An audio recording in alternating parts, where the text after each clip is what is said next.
Hey yo, what is up you guys and welcome back to the channel. Kamusta na kayo? Sana okay lang kayo. Ako eto, okay naman. Ayun. So right now I'm trying to monitor my audio kasi it's freaking pouring right now. Ang lakas ng ulan, grabe. Panahon na naman ng tag-ulan. So sana maganda yung audio natin. Sana hindi masyadong maapektuhan ng ulan. Anyways, ano nga bang pag-uusapan natin ngayong araw? Well, ang tanong is, totoo nga bang mas ulit? Totoo nga bang mas masakit ang white ink kumpara sa ibang inks? Or baka mahina ka lang talaga? Hindi, loko lang. Or is it just a myth? So pag-usapan natin yan, pero bago tayo magsimula, intro muna.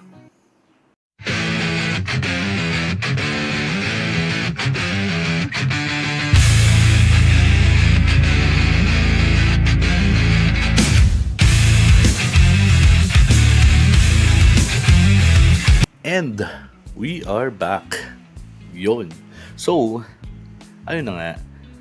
Tanong is, mas masakit nga ba talaga ang white ink or nasa isip mo lang yan? So, meron tayo dito nga, again, syempre, may kodigo tayo. Para hindi naman tayo nga kapag gumagawa tayo ng video. So, hanapin natin, white ink. Hanapin natin ang ating kodigo. Yan, kasi gumawa na ako ng mga parang mga plano for the next 5 videos. So sinulat ko na siya para hindi tayo mahirapan. So eto na nga. Mas masakit nga ba yung white ink? Totoo ba to? Kung totoo, bakit mas masakit? Well, eto. Diretsuhin natin, no? Sa totoo lang, hindi naman talaga siya mas masakit kumpara sa ibang ink. Pero, bakit nga ba siya nagiging mas masakit? It's because of the way we apply it and yung oras or yung time na ina-apply natin yung white ink. So, eto, una sa lahat, yung white ink, syempre since white yan, madaling mamantsahan yan. So we do apply it at the last part of the tattoo, of the process, of the session. So sa dulo natin yung nilalagay. Kasi yung white ink, the way I apply white ink is highlights kasi yan eh. So ang ginagawa ko, syempre, tinitignan ko muna yung nagawa kong tattoo and then unti-unti ako nag-highlights. Kasi pagdating sa tattoo, it's not like painting or drawing na highlights ay magandang tignan kapag madami or nailagay mo ng maayos ng tama. Sa tattoo kasi hindi eh. Hindi mo dapat or hindi laging susundin yung nasa papel na highlights kasi for me, this is my style, no? The less highlights na ginagawa mo sa white, the better. That's for me. Kasi ang white ink, hindi naman yan nag-stay na white. Medyo naninilaw yan, no? Habang tumatagal. And it tends to be more like skin tone habang tumatagal. And the secret of proper highlights is contrast, and dapat yung tattoo is hindi over parang hindi sobrang siksik. Dapat nakakahinga pa rin, may tamang amount ng balat na nakikita pa rin at magandang contrast ng black and white or ng shading, ng dark and gray, ng dark and the skin tone. So yun yung sekreto ng magandang highlight. Hindi siya paramihan ng puti. Hindi mo, well, sometimes it happens na ipangkukulay mo yung puti. But I don't really like doing it, no? Mas gusto ko na talagang highlights lang siya and mas konti yung nalalagay ko, mas okay para sa akin. So, ayun na nga, medyo nalalayo tayo 'no. Pero, sa dulo kasi ng tattoo nilalagay yung puti. So, pagdating kasi sa dulo siyempre pagod na yung balat, 'di ba, bugbog na yung balat, um, nakailang pasada na ng linya, nakulayan na, tapos magha-highlights ka. So, tendency is mas masakit talaga, mas ramdam siya kasi 'di ba minsan magana yung balat or exhausted na si client. So, paglatag ng puti, uy, nahulog. Yun. So, paglatag ng puti, mas masakit siya, mas ramdam siya. So, kasi ganun kapag yung patapos na yung tattoo, kahit nga hindi puti yan kahit touch-ups na lang, yung nililinis mo na lang talaga, mas masakit talaga siya, mas ramdam. And parang ako sa nakikita ko, by experience, no, parang naiinip na kasi si client na excited ng matapos, gusto ng matapos. So parang yung psychologically, no, parang bumababa yung adrenaline ni client. So kapag bumababa yung adrenaline, mas nararamdaman yung sakit. Kasi syempre pag mataas yung adrenaline mo, hindi mo naman ramdam yung sakit. Hindi naman sa hindi ramdam, pero mas na-manage mo yung sakit, mas tolerable siya compared kapag bagsak yung adrenaline mo. And syempre sa end ng tattoo session, hindi lang dahil naiinip na o gusto nang matapos ni client yung tattoo, but syempre hindi naman mag-stay ng mataas yung adrenaline mo. Bumababa din talaga yan. At pag bumaba na yan, mas ramdam mo na yan. At pag mas ramdam mo na yan, yun na yung time na nag-highlights na yung si tattoo artist. So, mas ramdam talaga siya. Ayun. And ano pa, isa pang reason, no, is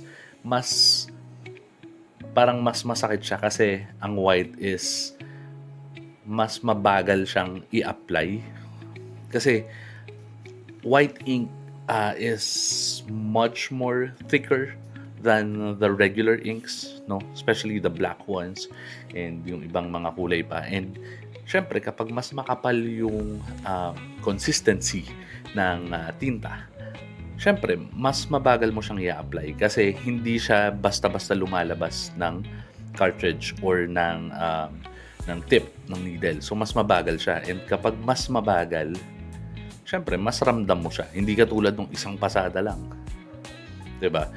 Pero kapag white ink kasi dahan-dahan talaga, 'di ba? Para mas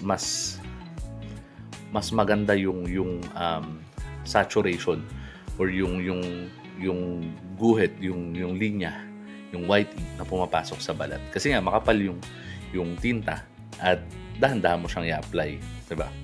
Ayun. Ano pa, minsan since white nga siya, kailangan mong pasadahan ulit kahit naguhitan mo na. Just because minsan nga kasi nga bugbog na yung balat, namamagana.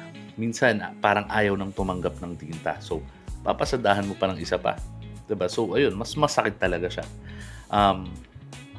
Ano pa? Siguro psychologically kasi kapag white yung ina-apply na tinta, na ink, kapag white yung ina-apply na ink, ang nangyayari kasi is, ayun nga, mas mabagal, tapos pagod na si client, and since white yung nilalagay, at pagod na si client, namamagana yung balat, minsan, talagang hindi maiiwasan na dumudugo na talaga siya at nakikita ni client. So, minsan si client, kapag nakakakita ng dugo, mas nasasaktan. And, isa pang reason, bakit nga ba dumudugo? Kasi nga white yung ink and syempre, mas matingkad yung kulay ng dugo. So pag pasada mo yung dugo, nakikita siya doon sa white ink. Lumalabas siya doon. Hindi katulad sa black ink. Sa black ink kasi syempre pag pasada mo, parang mas matapang yung black kesa sa dugo, sa red. So mas kita mo yung black. So ang nasa isip mo ay hindi dumudugo. But of course, kahit konting-konti lang, dudugo pa din yan. Hindi ko ibig sabihin na dugo na talagang madugo, umaagos. But, syempre sa white ink, kapag pasada mo ng puting tinta, lumalabas talaga, nakikita, nagiging mapula yung linya na puti dahil nga sa dugo. So, minsan kapag nakikita ni customer na ganun, ni client, mas nasasaktan sila. So, yun yung mga reason kung bakit ang nasa isip ng mga clients, ng mga tao is mas masakit yung white ink. And eto, meron pang isa, but it's not because of the technicalities, but because of the tattoo artist mismo. Kasi minsan, syempre, white ink is not easy to apply. Sabi ko nga, mas makapal yung tinta. Tapos, parang hindi siya nakikita. Kasi nga, puti siya. So, paglagay mo, kapag baguhan pa si artist, ang iniisip nila parang, ay, hindi gumuhit, hindi kita, ulitin ko, pasadahan ko ulit. So, minsan nangyayari yun. So, because of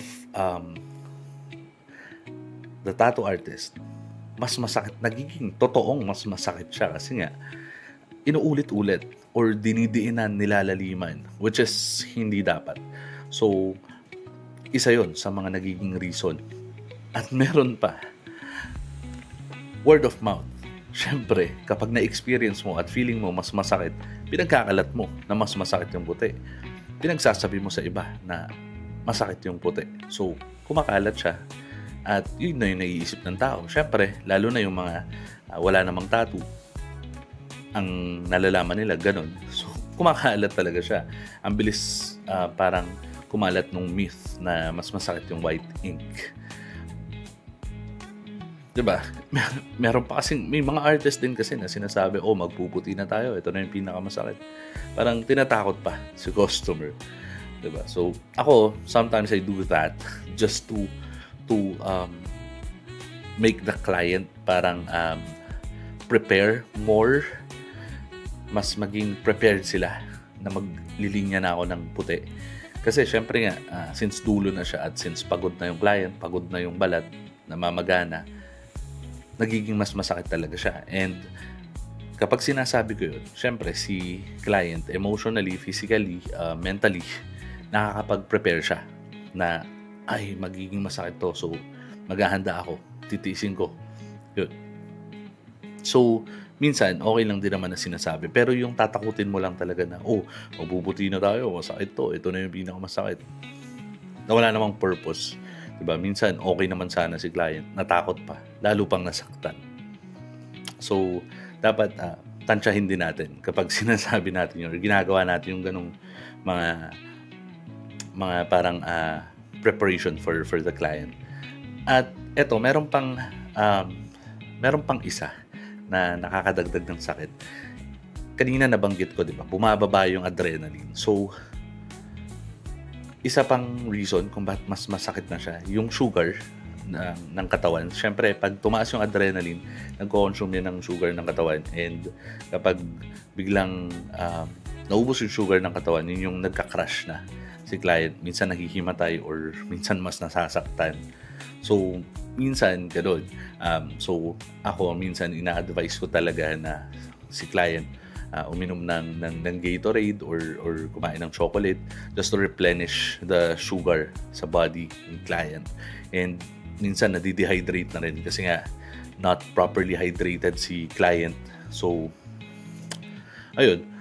And lastly, ito, isa na lang, si client mas nasasaktan sa puti. Actually, hindi lang sa puti, sa buong session kapag hindi sila properly prepared, like mentally, physically, emotionally, 'di ba? Financially. Masasaktan ka talaga ng tattoo artist mo. Pero ayun, kapag hindi nakapag-prepare si client, kasi may video tayo diyan, no. What are the things you need to do before you go to your tattoo session? So yun, kailangan syempre prepared ka rin. Kasi kapag hindi lang yung white yung magiging masakit, but the whole session will be more painful than what it should have been. Diba? So, prepare ka din para hindi maging masakit yung buong session at mas maging relaxed, meaningful, at mas maramdaman mo yung tattoo session. Ayun, yun lang. Sana nagets nyo yung pinupunto ko, sana marami kayong natutunan. Kung meron akong mga hindi nabanggit or may mga alam pa kayo, comment kayo sa baba. At kung gusto nyo magpa-shoutout, comment lang kayo, sabihin nyo taga saan kayo para malaman natin kung hanggang saan umaabot yung mga video natin. Yun. At kung bago ka sa channel na to at kung hindi ka pa nakasubscribe, please do subscribe and hit the bell icon para na-notify ka every time we have a new video dahil every Saturday 7:30 PM nag-upload tayo ng bagong video. Yun lang. Peace out.